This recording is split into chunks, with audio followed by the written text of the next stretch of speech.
नमस्कार। मैं आप लोगों का हार्दिक अभिनंदन करता हूँ। जिस तरह आप देख रहे हैं कि ग्लोबल अनसर्टेनिटी चरम सीमा पे चली गई थी, तो हम बोलोगे सर ठीक अभी है नहीं, चलो अभी भी है, मन रखने के लिए बोल देते हैं। इंडियन मार्केट जो ग्लोबल अनसर्टेनिटी ख़त्म होने के बाद कैसा करेगी, क्या रिटर्न बनेगा, सब पे थोड़ा चर्चा करते हैं। ऐसे हालात में सिर्फ एक आदमी काम आता है और कुछ नहीं आता है। ऐसे हालात में सिर्फ आप और आपका दिमाग काम आता है आपके लिए, और आपका पैसा उसको सपोर्ट करता है। बाकी हम लोग क्या करते हैं, तो हम लोग सिर्फ आपको मोटिवेट कर सकते हैं, आपको बने रहने का एक भरोसा दे सकते हैं, ये बता सकते हैं कि आप अकेले नहीं हैं इस रास्ते में, हम भी आपके साथ हैं। जो पोजीशन है, अगर मेरे पास कुछ है तो वो हम आपको देते हैं, और हर संभव प्रयास करते हैं जिससे कि आप मार्केट में बने रहें और दो पैसा मार्केट से बना के ले जाए।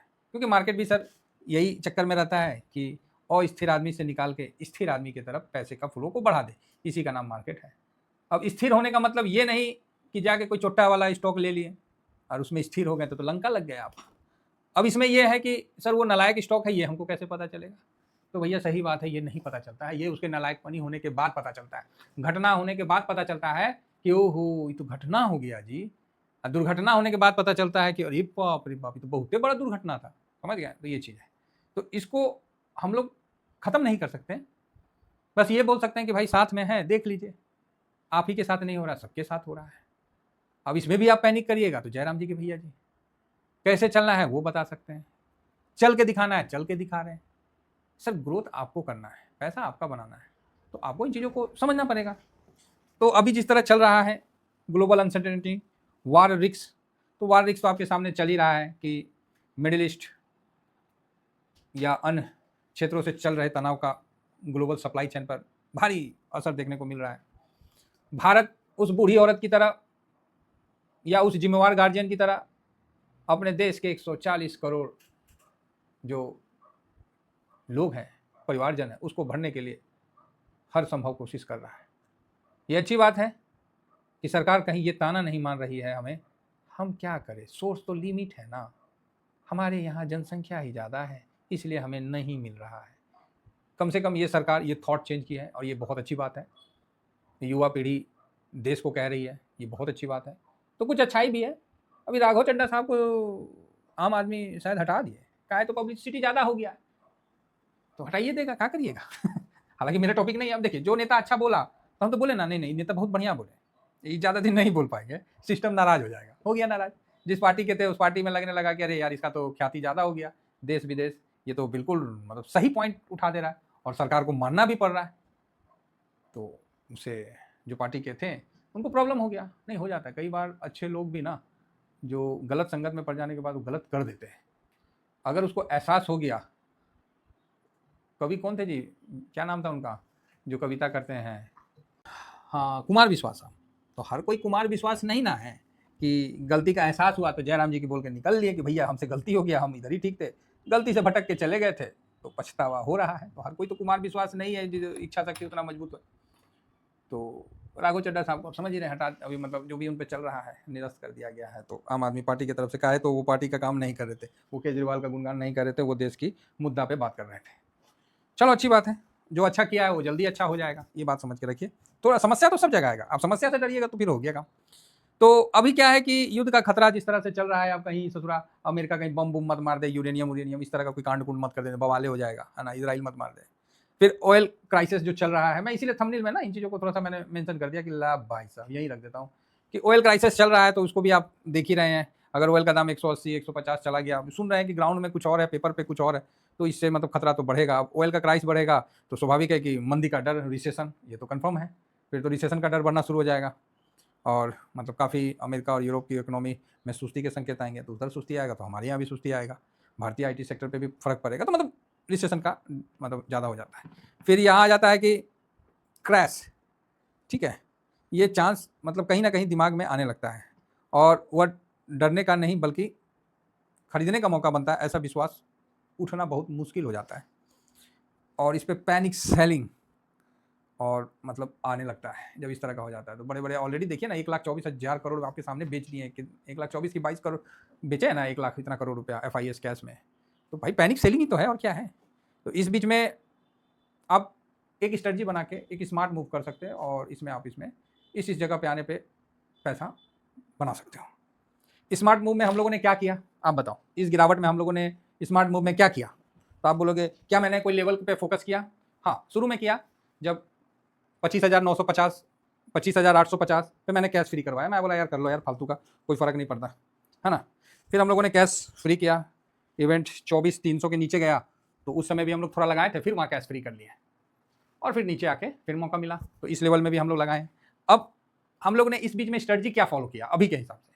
अभी हम लोग कोई लेवल का स्ट्रेटजी नहीं है, रियल बता रहा हूँ, मेरा कोई लेवल का स्ट्रेटजी नहीं है। हम लोगों ने क्या किया, इंडिया विक्स का स्ट्रेटजी अपनाया कि इंडिया विक्स 19 पे गया, 24 से लेकर 26 पे एसआईपी किया, अब 32 के ऊपर जाएगा तो एसआईपी करेंगे, तब तक ओम शांति ओम समझ गया, शांति शांति ओम। तो इस प्रकार का स्ट्रेटजी हम लोग अपनाए हैं और इसका बेनिफिट लेंगे, होगा, ये चीज़ आपको नोट करके रखना पड़ेगा।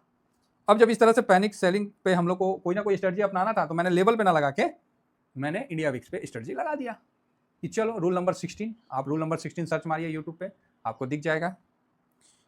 नेक्स्ट, जो इस बीच में कुछ ऐसा नहीं है कि सब खराब ही रहेगा, इस बीच में आपका डोमेस्टिक डिमांड जो है इंडिया का, भारत जो अपना खपत है वो तो भारत के पास उसका डिमांड जो है उसे कंपनियां उसकी ठीक रहेगी, ये तो क्लियर है ना। हाँ, गिरावट तो होगा ही होगा, इसमें कोई डाउट नहीं है। तो ग्लोबल मंदिर का असर जो है यहाँ कम होगा क्योंकि अपनी खपत इतनी ज़्यादा है कि आपको जो मैन्युफैक्चरिंग होगा वो खपत में बदल जाएगा।